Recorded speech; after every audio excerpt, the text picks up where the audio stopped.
बाबा, आज 26 सितंबर 2022 की मुरली है।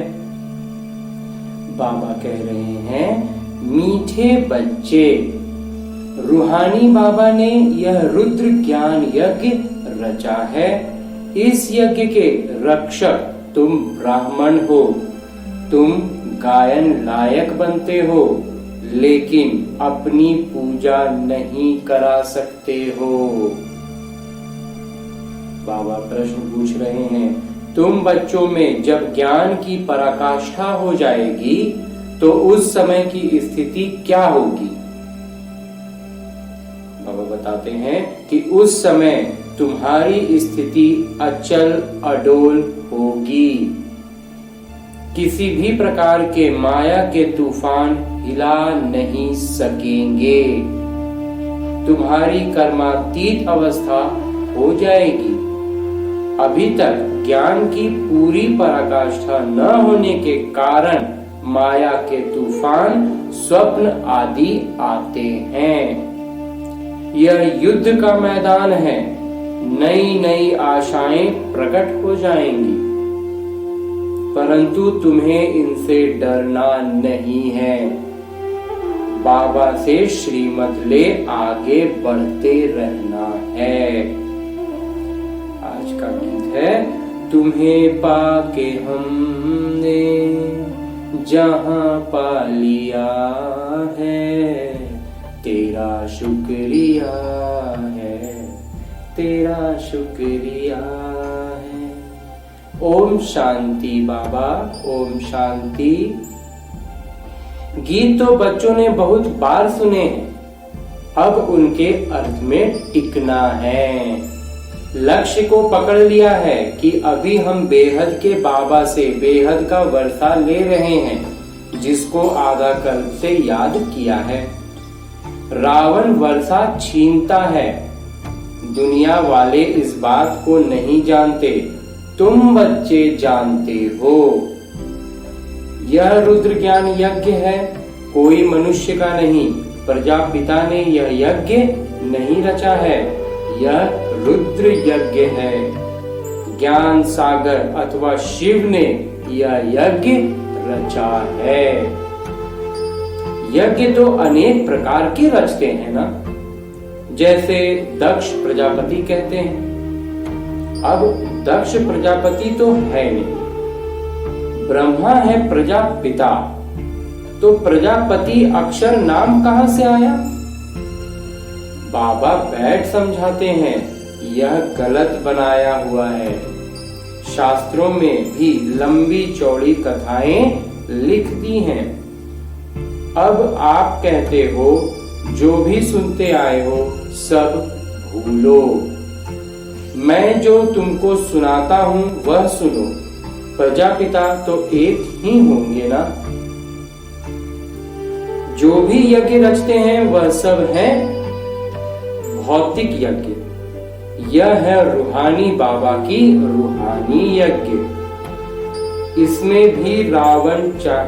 भी ब्राह्मण चाहिए। वह ब्राह्मण तो है कुख वंशावली, तुम हो मुख वंशावली। मुख वंशावली कभी पुजारी हो न सके। तुम पूज्य बनते हो, वह है पुजारी। तुम गायन लायक बनते हो, तुम्हारी पूजा अभी हो नहीं सकती। अगर देहधारी की पूजा करते हैं तो वह गलत है। पवित्र है ही सतयुग में देवताएं।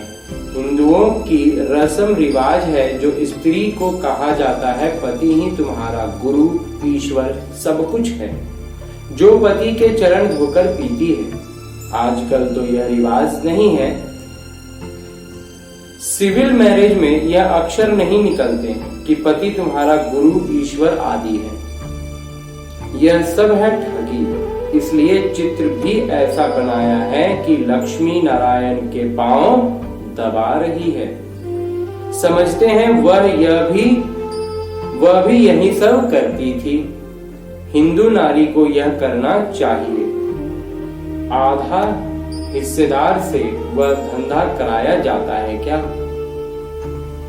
जो जीवन का आधा हिस्सा है उससे इस तरह से कराया जाता है, किस्म किस्म के होते हैं। तो जो रस्म देखते हैं वह चित्र बना देते हैं। अब वहां ऐसे थोड़े ही हो सकता है जो लक्ष्मी बैठ पांव दबाए। बाबा कहते हैं मैं द्रौपदी के आकर पांव दबाता हूं। उन्होंने फिर श्री कृष्ण का रूप दे दिया है। यह सब है व्यर्थ बातें। वहां राम को तो 4 भाई होते नहीं, वहां बच्चा भी तो एक होता है। 4 बच्चे कहां से आए? बाबा कहते हैं मैं तुमको इन सब शास्त्रों का सार बताता हूं। यह बातें तुम बच्चों को समझाई जाती हैं। तुम समझा सकते हो कि बाबा कहते हैं तुम जो यह कसम उठवाते हो वह झूठा उठवाते हो। अब कहते हैं गीता श्री कृष्ण ने गाई, हाथ में गीता उठाते हैं, फिर कहते हैं ईश्वर को हाजिर नाजिर जान सच बोलना। श्री कृष्ण भगवान को हाजिर नाजिर जान यह नहीं कहते, ईश्वर के लिए ही कहते हैं। तो श्री कृष्ण गीता का भगवान है, यह अभी बुद्धि से निकाल दो। झूठा कसम होने के कारण उनमें ताकत नहीं रही है। सटीक है एक धर्मराज, सर्वोच्च न्यायाधीश वही सच्चा है। सतयुग में जो न्यायाधीश आदि होते नहीं, क्योंकि वहां कोई ऐसी बात ही नहीं होती। सब हिसाब किताब चुकतू कर वहां चले जाएंगे। फिर नए सिर सतो प्रधान सतो रजो तमो में आएंगे। हर एक वस्तु जो तुम देखते हो नई से पुरानी जरूर होती है। दुनिया भी नई से पुरानी होती है। यह पुरानी दुनिया है, परंतु कितने तक पुरानी है यह किसी को पता नहीं है। सदैव 4 भागों में बांटा जाता है। यह भी 4 युग है, पहले नया, फिर चौथा पुराना, फिर आधा पुराना, फिर सारा पुराना हो जाता है, बिल्कुल ही टूटने के लायक हो जाता है। इस कल्प की आयु 5000 वर्ष है।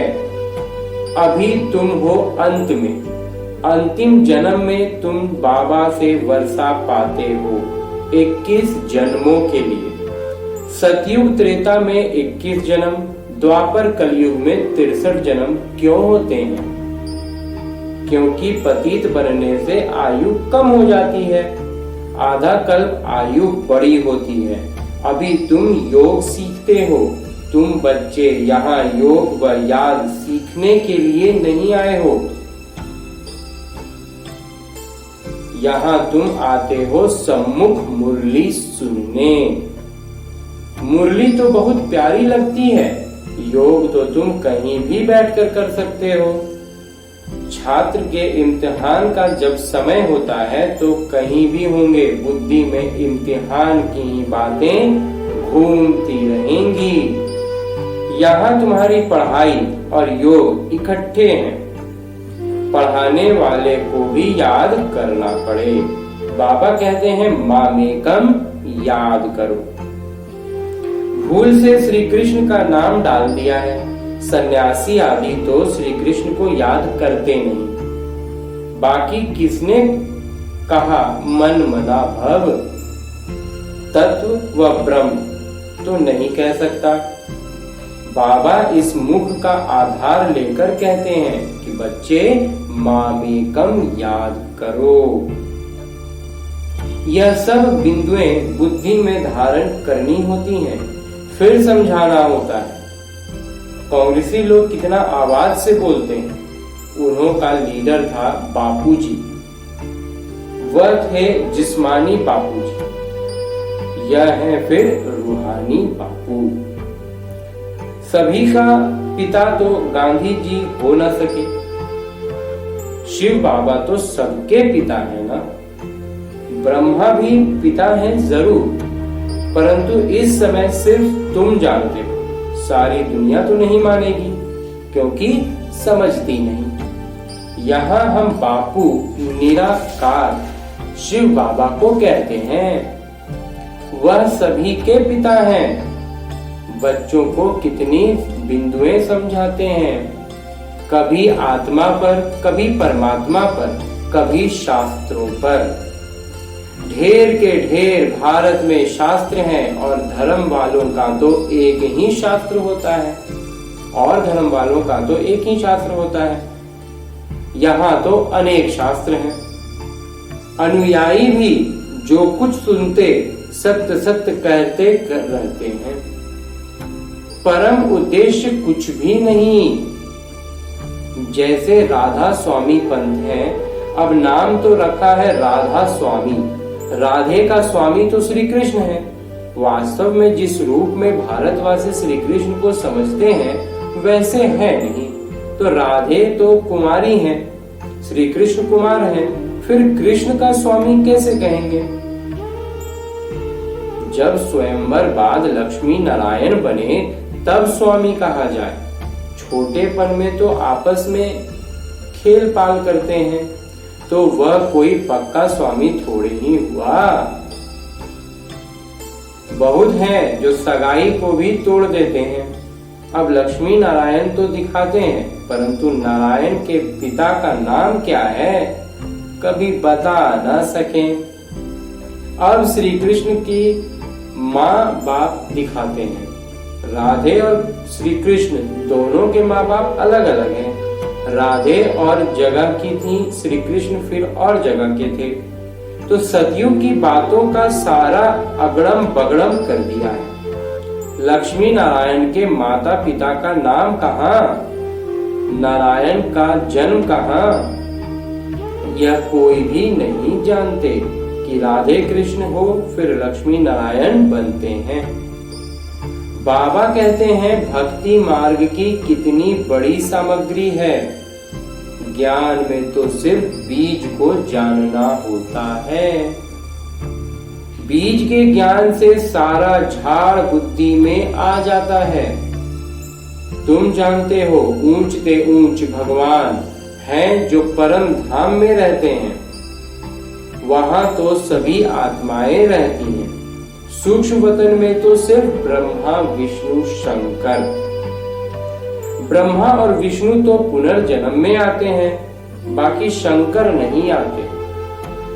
जैसे शिव बाबा सूक्ष्म हैं, वैसे शंकर भी सूक्ष्म हैं। तो उन्होंने फिर शिव शंकर को इकट्ठा कर दिया, परंतु है तो अलग अलग ना।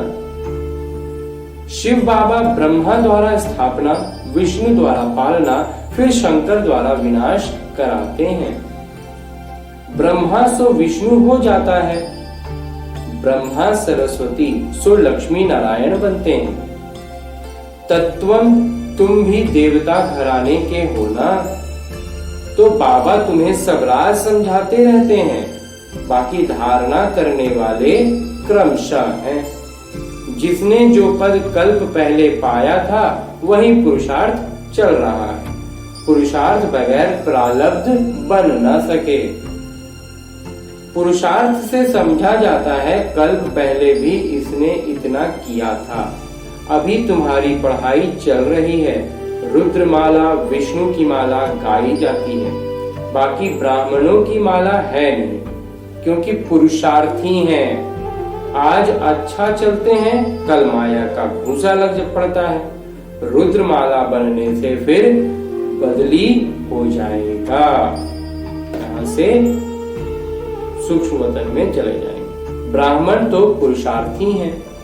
आज अच्छे चलते हैं तो कल गिर पड़ते हैं, तो माला बन ना सके।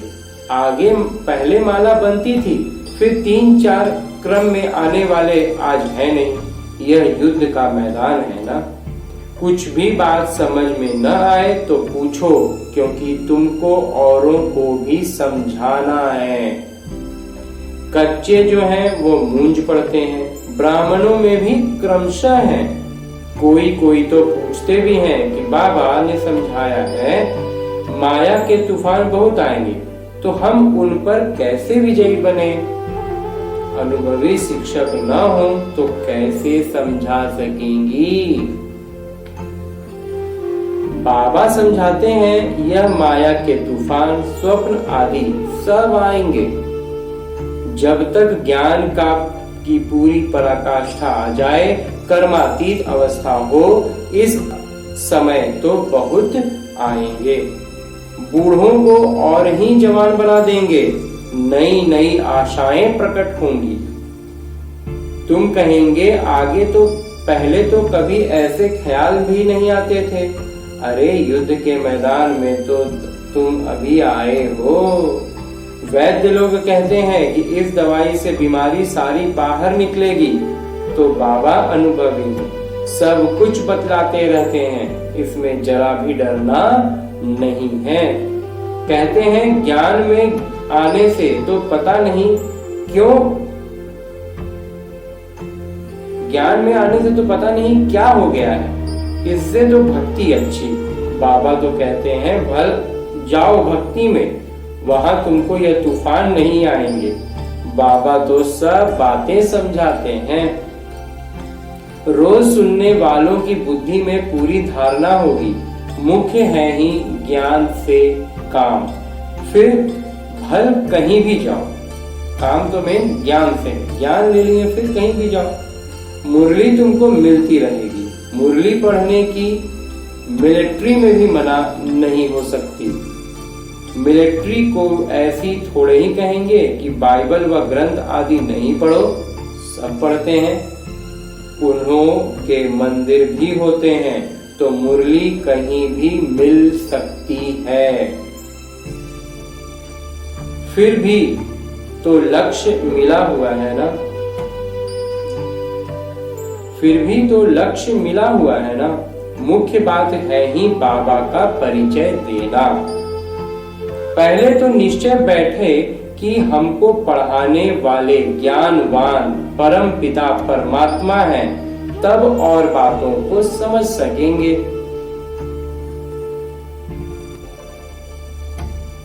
परम पिता परमात्मा कैसे आकर पढ़ाते हैं, यह किसी को पता नहीं है। लिखा हुआ भी है भगवानुवाच, उनका नाम शिव है। परम आत्मा है ना, परम अर्थात सुप्रीम, सर्वोच्च। परम धाम में जो सब रहते हैं, आत्माओं में भी सर्वोच्च किरदार तो किसका होगा? उनको रचयिता, निर्देशक, मुख्य किरदार, मुख्य कलाकार कहा जाता है। वह है रचयिता, करण करावनहार, फिर किरदार भी है।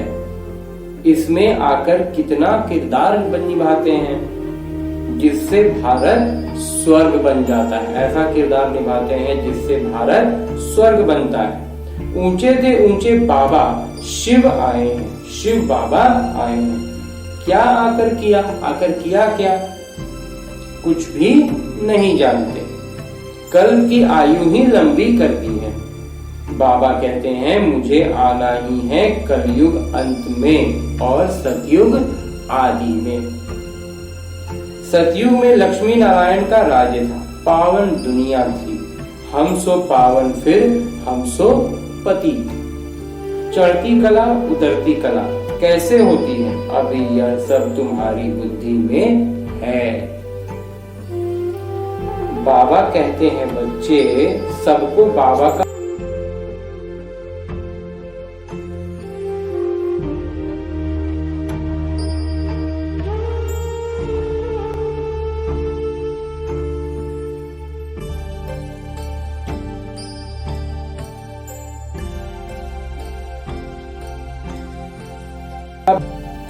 भारत ही बाबा का जन्म स्थान है। आकर तुमको स्वर्गवासी बनाते हैं। अब तुम भूल गए। भूल और अभूल का खेल है। इस ज्ञान को भूलने से फिर उतरती कला होती है। एक क्षण में जीवन मुक्ति, चढ़ती कला। एक क्षण में जब जैसे ही ज्ञान में आएंगे तो चढ़ती कला और जीवन मुक्ति। जीवन बंध में कितना समय लगा, यह बातें शास्त्रों में थोड़ी ही हैं। जनक की बात है ना।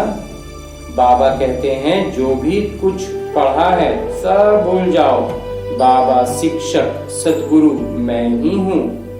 21 जन्मों का तुमको वर्षा देता हूँ। फिर भी अहो मम माया तुम कब्रिस्तानी बना देती हो। शिव बाबा परिस्तानी बनाते हैं। माया बहुत बच्चों को धोखा देती है क्योंकि श्रीमत पर ठीक रीति नहीं चलते।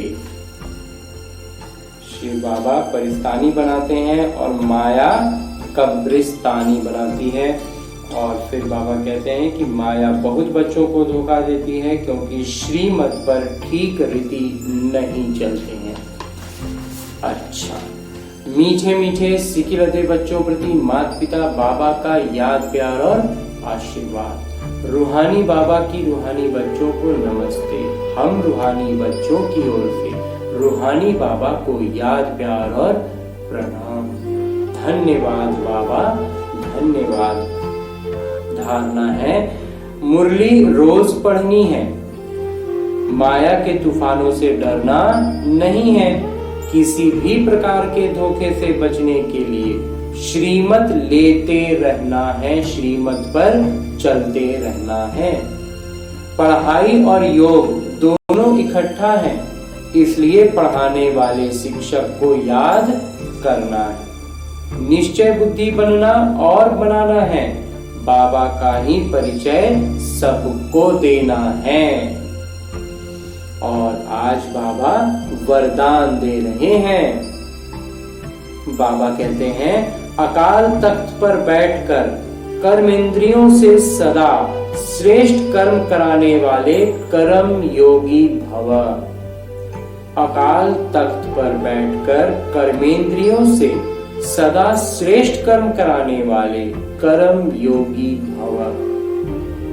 कर्म योगी वह है जो अकाल तख्त नशीन अर्थात स्वराज्य अधिकारी और बाबा के वर्षे के राज्य भाग्य अधिकारी हैं, जो सदा अकाल तख्त पर बैठकर कर्म करते हैं। उनके कर्म श्रेष्ठ होते हैं क्योंकि सभी कर्म इंद्रियां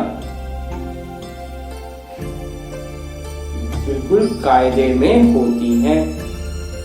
अगर कोई तख्त पर ठीक न हो तो कायदे कानून पर चल नहीं सकता।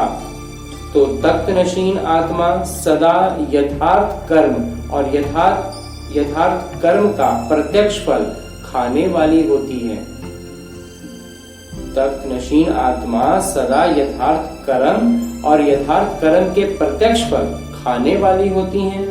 उसे खुशी भी मिलती है तो शक्ति भी मिलती है।